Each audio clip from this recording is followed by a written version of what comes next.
Right after I turned 16, I got my first job.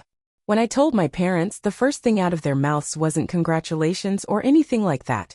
Instead, they looked at me and said, "Well then, who's going to babysit the kids?" I wish I could say I was surprised, but knowing them, I wasn't. So I shot back, "Well, who's going to pay for my college then?"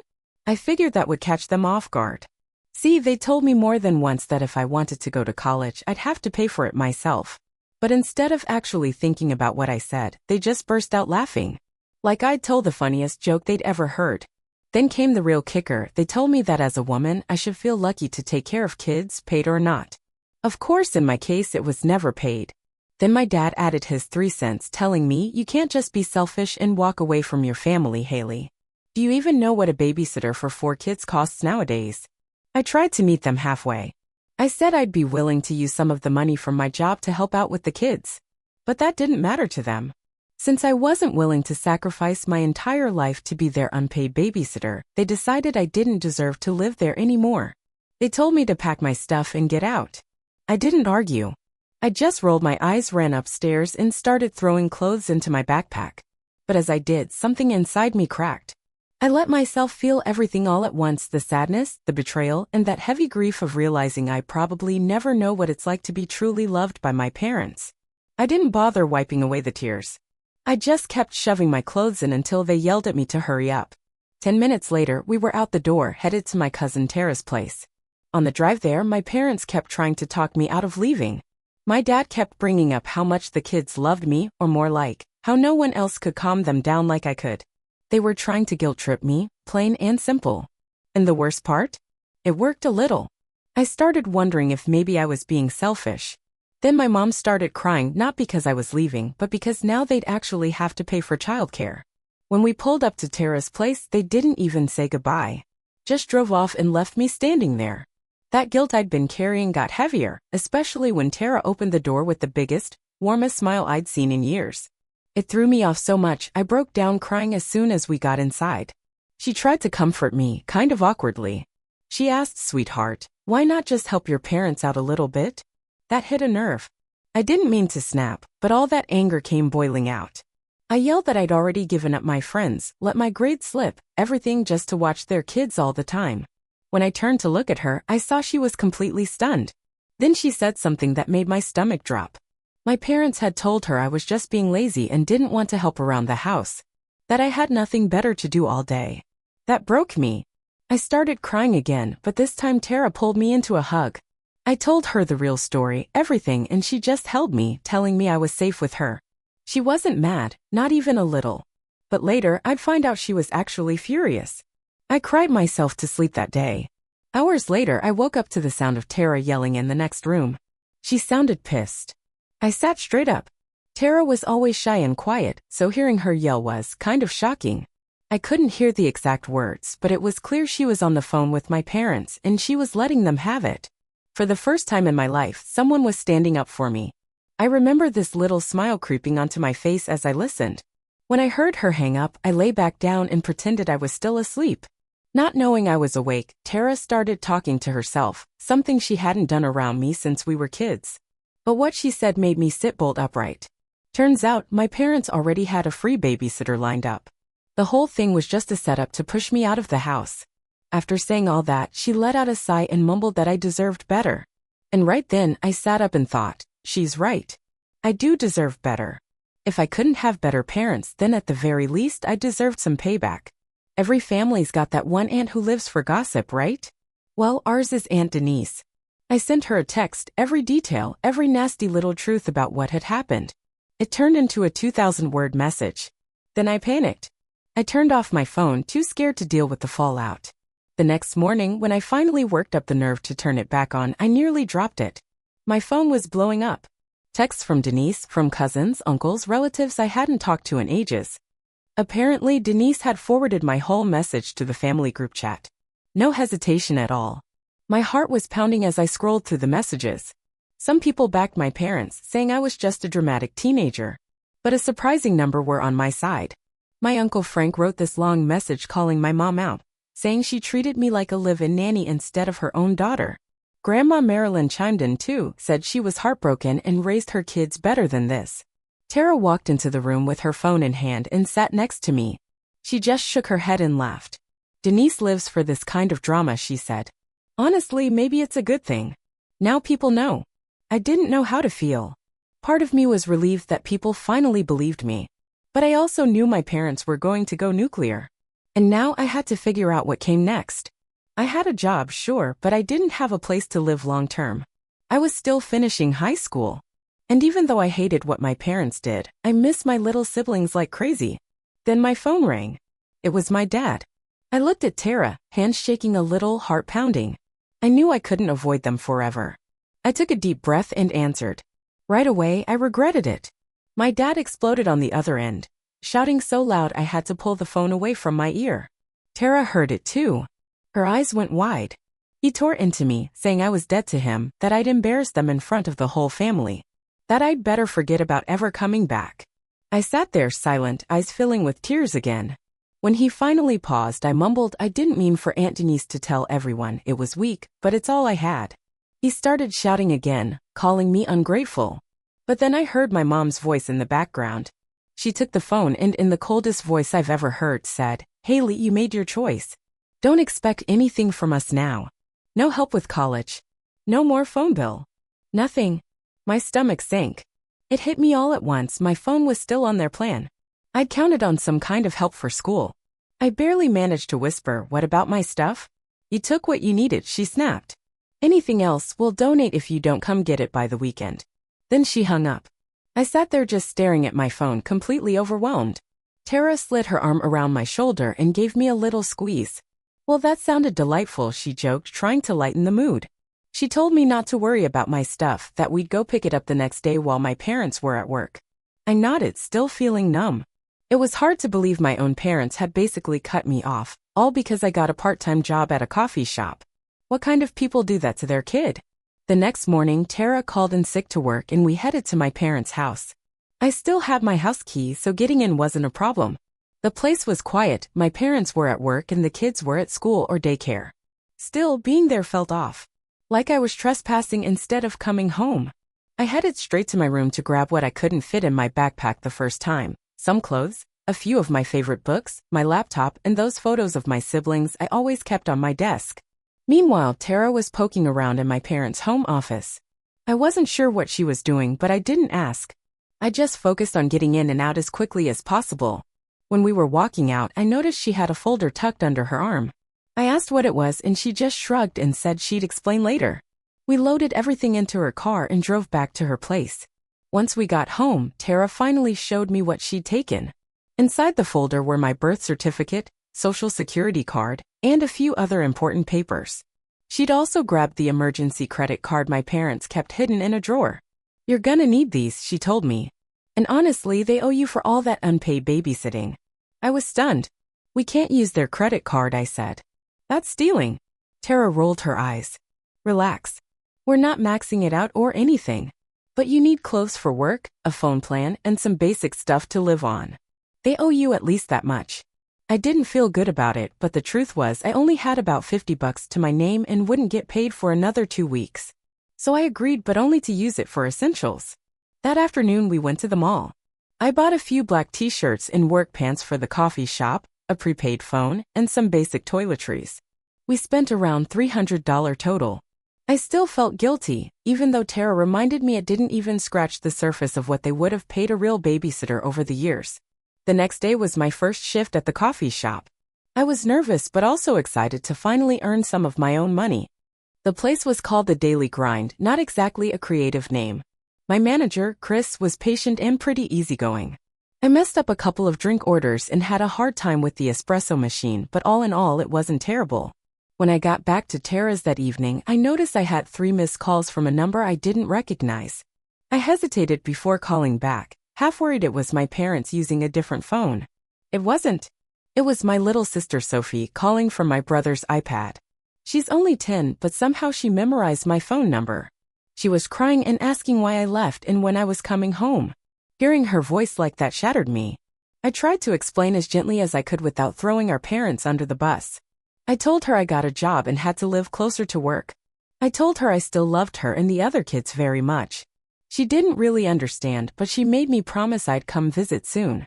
I promised, even though I had no idea how I'd pull that off. After we hung up, I fell apart again. Tara tried to cheer me up by ordering pizza and putting on some silly movies. It helped a bit, but I couldn't stop thinking about the kids and how much I missed them. The next few days fell into a routine. I'd go to school, then work, then come back to Tara's place and try to finish homework before passing out. I was constantly exhausted, juggling school and a job, but at least I was earning money. About a week after everything went down, I got a text from Aunt Denise. She invited me over for Sunday dinner. Said Grandma and Grandpa would be there, along with a few other family members who wanted to see me. I wasn't sure if I should go. Part of me wondered if it was some kind of setup. But Tara encouraged me, saying it might be good to see the relatives who had my back. So that Sunday she drove me over. The second I stepped inside, my grandma rushed over and wrapped me in a big hug. She was crying, and as soon as I saw that, I started crying too. I hadn't realized how badly I needed that kind of love until it hit me right in the heart. Dinner turned out to be really nice. Nobody pushed me to talk about my parents, but it was obvious they were all on my side. My grandpa even slipped me an envelope before I left. In the car, I opened it and found $500 in cash. I tried to call and tell him it was too much, but he wouldn't hear it. He said it was to help me get started. That money was a huge relief. I used some of it to get off my parents' phone plan and opened a bank account in just my name, something Tara had been telling me to do. Things were finally starting to look up. But that didn't last long. 2 weeks after I'd moved in, I came home from school and found Tara sitting at the kitchen table looking serious. "We need to talk," she said, motioning for me to sit. My stomach dropped. Was she kicking me out too? She looked at me and said, "Your mom called today. She found the credit card charges." My heart sank. Of course they'd notice. I should have known they checked that account regularly. "What did she say?" I asked. Tara grimaced. She accused us of stealing and said if we don't return the card and pay back every penny, she's calling the cops. I felt like I'd been punched. And then came the twist. Tara added, "But she also wants you to come back home." What? After all this? Tara's face hardened. Because their new babysitter quit after a week. Turns out, taking care of 4 little kids is harder than they thought. I let out a bitter laugh. Of course that was the reason. They didn't miss me, they missed their free help. "I'm not going back," I said flatly. "I'll pay them back, but I'm not going back to being their babysitter." Tara nodded. "That's exactly what I told them." "But your mom mentioned small claims court." I felt panic rising in my chest. Could they really take us to court? Would we get in trouble? I still had most of the money Grandpa gave me, so I figured I'd just pay them back and be done with it. But it still made me feel sick and angry. The next day at school was miserable. I couldn't focus on anything. My head kept going to worst-case scenarios, police at the door, getting arrested over a damn credit card. By lunchtime, I was on edge. My friend Riley noticed and pulled me outside to talk. I ended up spilling everything. She was horrified. "That's literally neglect," she said. "They can't just kick you out because you got a job. You're still a minor." I hadn't really thought about it that way. I was so used to being treated like an adult at home that I forgot, legally, I was still a kid. Riley told me her mom was a lawyer and offered to set up a talk. I didn't want to drag more people into my family mess, but she insisted. After school, I went with her to her house. Her mom, Mrs. Keller, listened carefully to everything I told her. She asked a lot of questions, details, dates, what was said, who else knew. When I was done, she looked me straight in the eye and said, "Haley, what your parents did. It's not okay. They're legally required to take care of you until you turn 18. Mrs. Keller looked me straight in the eye and said, "They can't just kick you out because you didn't want to babysit." Then she explained that I had a few options. One was emancipation. I could legally become an adult before turning 18. But that meant I'd have to take full responsibility for myself, and I was already barely juggling school and my part-time job. That didn't sound great. Another option was reporting my parents to Child Protective Services. That might force them to take me back or put me in foster care. But I didn't want my siblings caught up in all that mess, especially if it meant splitting them up or pulling them out of the house. She must have seen me hesitate, because she offered a third idea. A relative could apply for temporary guardianship. That way I could legally stay with someone like Tara or my grandparents without getting my parents into legal trouble. I thanked her for the advice and told her I'd think about it. On the way back to Tara's place, my phone buzzed. It was a number I didn't recognize, but when I opened the text, I realized it was my little brother Liam. He was using my dad's old phone. He told me Mom and Dad were fighting all the time now and that everything felt chaotic since I left. I could feel my chest tighten reading his messages. I missed him. I missed all of them so much. When we got back to Tara's apartment, I was met with an unexpected surprise. My grandparents were there, sitting on the couch with serious looks on their faces. For a second, I thought something bad had happened. But my grandmother patted the seat next to her and said, "Don't look so scared. We just want to talk about what comes next." They'd heard about the credit card situation from my mom, no surprise there, but they weren't angry. They were just concerned. They didn't think I should be working so much while still trying to graduate high school. They said they wanted me to be able to focus on school again. My grandfather cleared his throat and said, "We have an idea. We'd like you to come stay with us until you graduate. We've got the space and you won't have to work as much just to get by." I was caught off guard. Their house was about half an hour from school and moving in with them would solve a lot of problems. Still, I felt a little guilty, like I might be intruding on their peace and quiet. They were in their 70s and I wasn't sure they wanted a teenager around. My grandma must have seen what I was thinking. "We already talked to your parents," she said. "They agreed to it, but they'd like you to come visit them and the kids every weekend." Of course there had to be a catch. They still wanted their free babysitter at least once a week. But that was a lot better than being on call every single day, and living with my grandparents would be a huge step up from crashing on Tara's couch, even though I was grateful for everything she'd done. So I said yes. That weekend I packed my things again and moved into my grandparents' place. They had turned their home office into a bedroom just for me. It was small but cozy, a twin bed, a desk, a bookshelf, and even new bedding and curtains my grandmother had picked out. That first night there, I slept better than I had in weeks. It felt peaceful. I was still with family, but finally somewhere I felt safe and respected. The next morning was Saturday, which meant it was time for my first weekend visit back to my parents' house. My grandmother offered to drive me and promised she'd be back to pick me up at exactly 6 p.m. I was nervous the whole ride there. When we pulled up, my siblings came bursting out of the house. Sophie ran straight into my arms and the younger ones surrounded me, all talking at once. I hugged them tight. I hadn't realized just how much I'd missed them until that moment. My parents were standing in the doorway watching.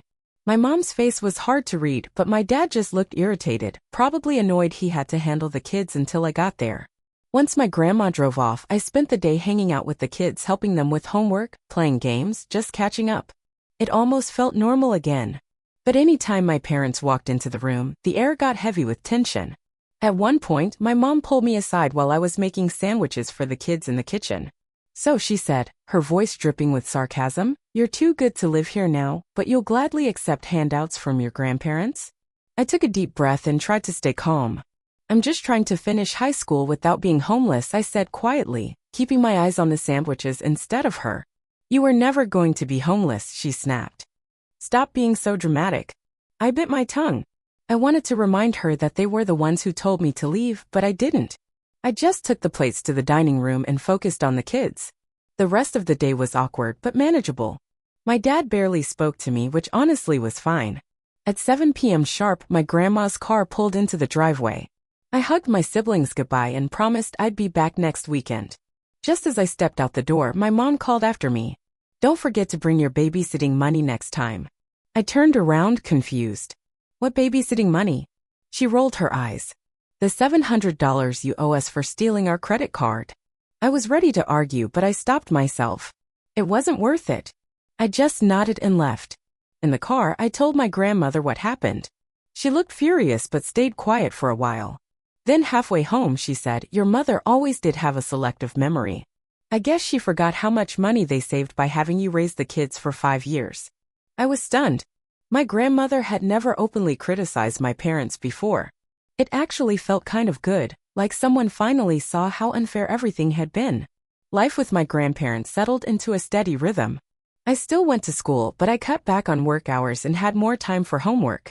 Almost immediately, my grades started improving. Every weekend I went back to see my siblings. I still dreaded dealing with my parents, but the visits were worth it to see the kids.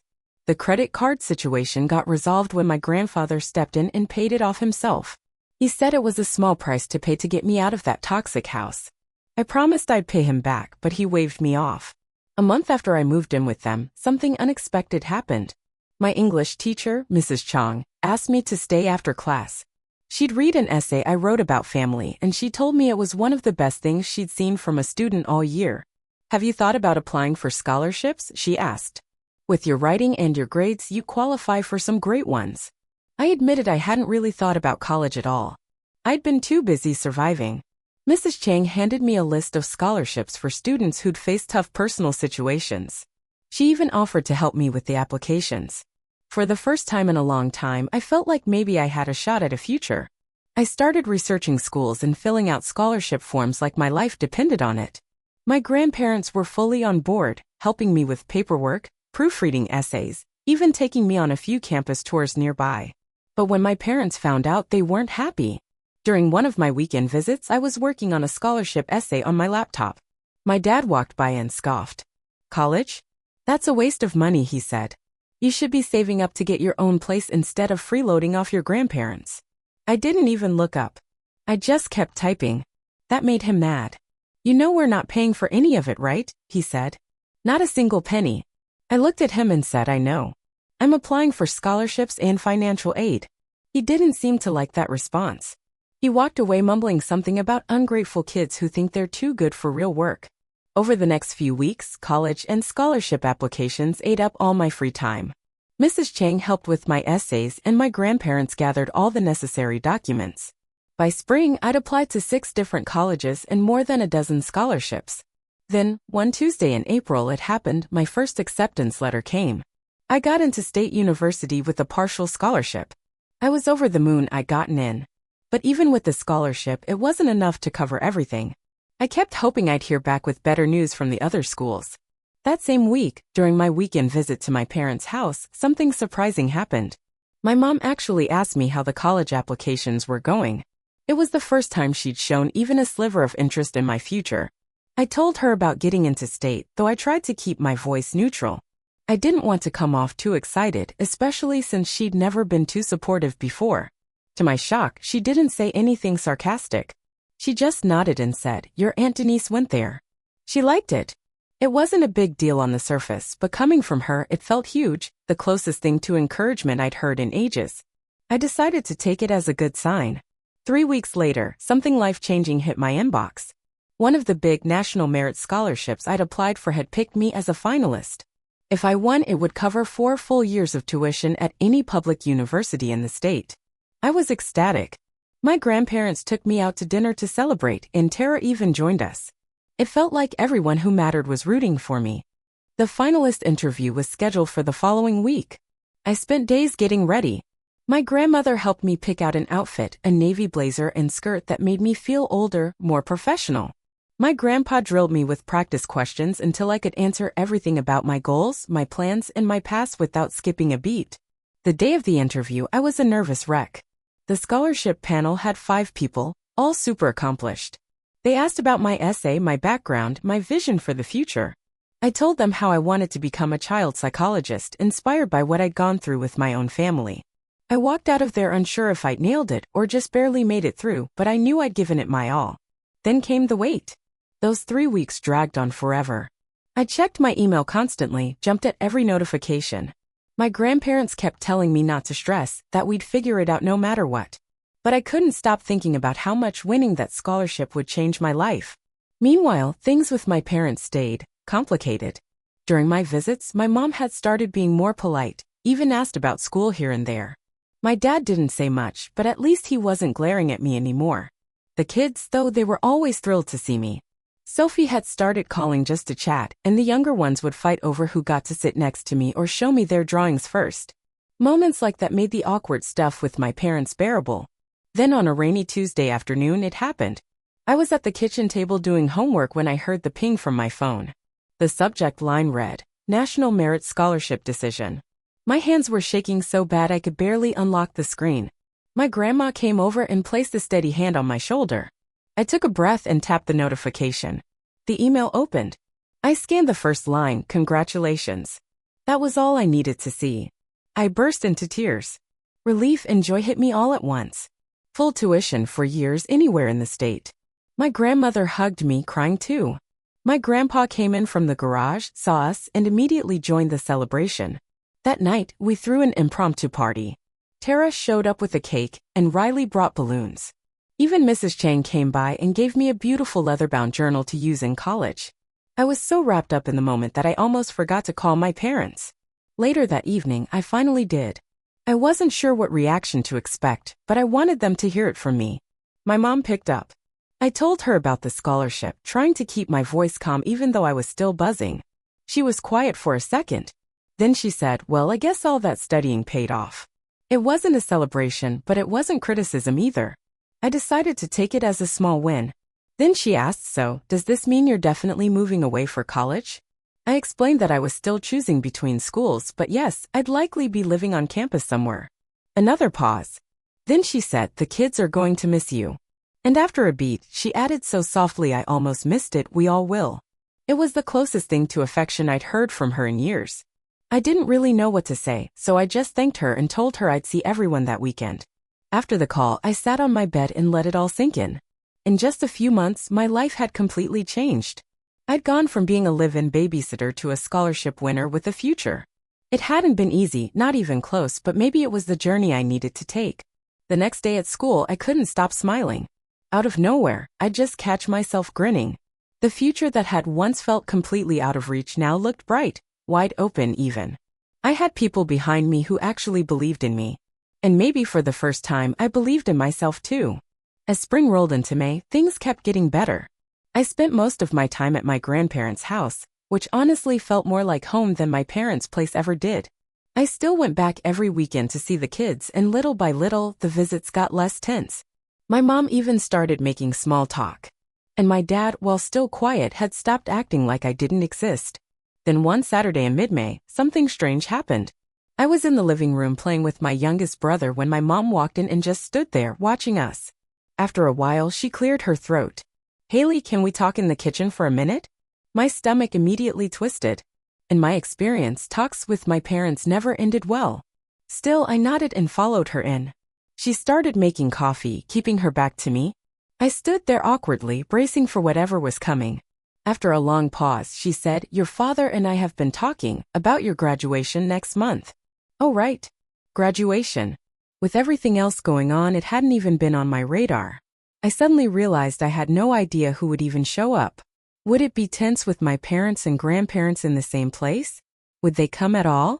Then she said, "We'd like to host a small party for you here." After the ceremony, I must have looked completely stunned because she actually chuckled a little. "Don't look so surprised. You're still our daughter." I didn't know what to say. For months they treated me like I was disposable, and now they wanted to celebrate me? It didn't add up. "Why?" I blurted before I could stop myself. She set down her mug and finally looked at me. "Because we're proud of you," she said. "The scholarship. College. You've done well, Haley." I just stared at her. For a second, I wondered if I was being punked. Was this real? Before I could say anything, my dad walked in. He gave me a weird, half nod and pulled a beer from the fridge. "Your mom tell you about the party?" he asked. I nodded, still trying to process everything. "Good," he said. "We were thinking just family, your grandparents, Tara, a few aunts and uncles." Wait, they wanted to invite the very people who had helped me escape from them? Yeah, things were definitely getting weird. That sounds nice," I managed to say. "Thank you." My dad gave a small nod and walked out of the kitchen. My mom went back to fiddling with coffee cups like nothing had happened. As soon as I could, I escaped back to the living room, my head spinning. That night, back at my grandparents' house, I told them about the party invitation. My grandma got this thoughtful look on her face. "Your Aunt Denise visited them last week," she said. "Had a long chat with your mom." Suddenly, a few things started to click. Denise was my mom's older sister, and pretty much the only person she ever listened to. If anyone could knock some sense into her, it'd be Aunt Denise. So, should I let them throw the party?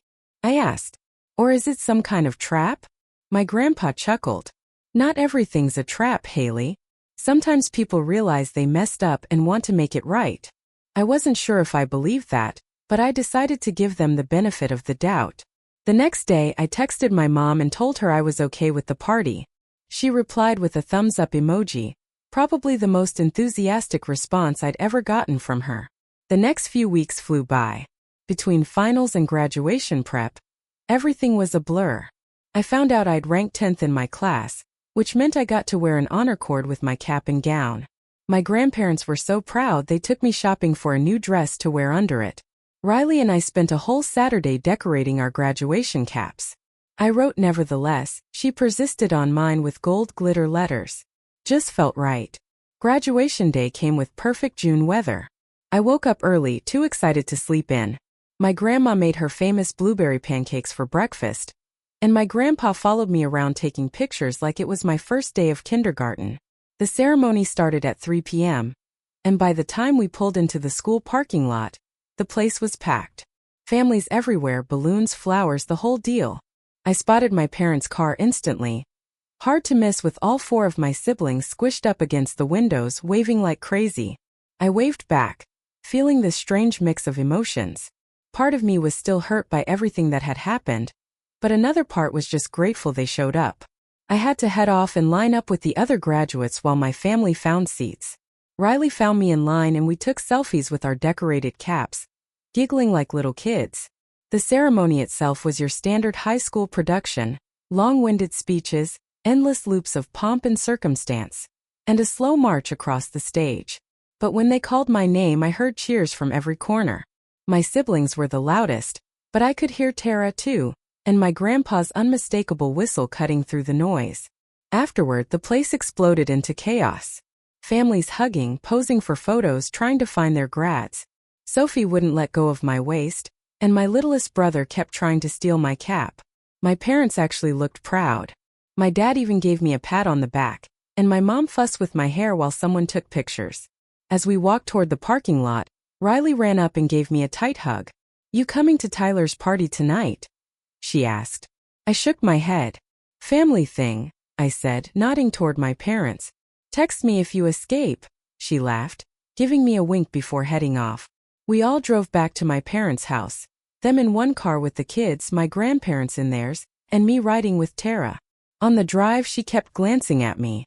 "You okay?" she asked eventually. I nodded. "Just weird, you know? A few months ago they kicked me out. Now they're throwing me a graduation party." Tara smiled. "People surprise you sometimes, and not always in a bad way." When we pulled up, I was stunned. There were balloons tied to the mailbox and a big "Congratulations" graduate banner over the front door. Inside, the dining room table was loaded with food, and there was a cake with my name written on it in bright icing. Families started rolling in. Aunt Denise hugged me so tight I thought she'd crack a rib. Uncle Frank was there, a few cousins I hadn't seen in forever, even Mrs. Keller stopped by with a gift card. The whole thing felt surreal. The party was actually fun. My siblings were on their best behavior, my parents were being oddly nice, and everyone kept saying how proud they were of me. I waited for someone to ruin it, for my dad to make a dig at college or for someone to mention babysitting, but it never came. After the cake, my mom stood up and said it was time for gifts. There were the usual things: cards with money, gift cards, some school supplies. My grandparents gave me a laptop and I almost cried on the spot. Then my parents handed me a small box. Inside was a house key. My eyebrows went up. I looked at them, totally confused. "It's to our house," my mom said. "We want you to know you always have a home here, even when you're away at college." I stared at the key, speechless. My dad cleared his throat. We didn't handle things right," he said, sounding awkward. "When you got that job, we were wrong to kick you out." Was this really happening? My dad was admitting they were wrong? I looked around, waiting for someone to call it a prank, but everyone just smiled like this was totally normal. "Your Aunt Denise reminded us," my mom added, "that parents are supposed to support their kids, not the other way around. We took advantage of you, Haley. And we're sorry." I couldn't believe it. A real apology. From both of them. Then my dad added, "We're also sorry about all the babysitting. We've hired someone now, a real sitter. You shouldn't have had to do all that."